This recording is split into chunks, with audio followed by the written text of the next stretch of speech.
পৃথিবীতে যত অর্জনের কথা বলেন না কেন, সবচেয়ে বড় অর্জন হচ্ছে নৈতিকতা।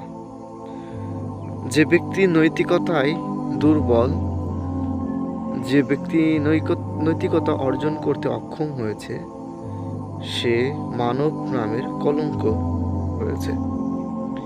কারণ মানুষ এবং পশুদের মধ্যে পার্থক্য আছে, যে মানুষের মধ্যে মনুষ্যত্ব আছে আর পশুদের মধ্যে পশুত্ব আছে। তো মানুষের মধ্যে যদি পশুত্ব থাকে, পশুত্ব অর্জন করে কোনো মানুষ, তাহলে সে মানুষটা আসলে আর মানুষ থাকে না, সে চতুষ্পদ জানোয়ারের থেকেও নিকৃষ্ট হিসেবেই পরিগণিত হয় আল্লাহর কাছে। আর যে ব্যক্তি মনুষ্যত্ব অর্জন করতে পেরেছে, তাকে অর্জন করতে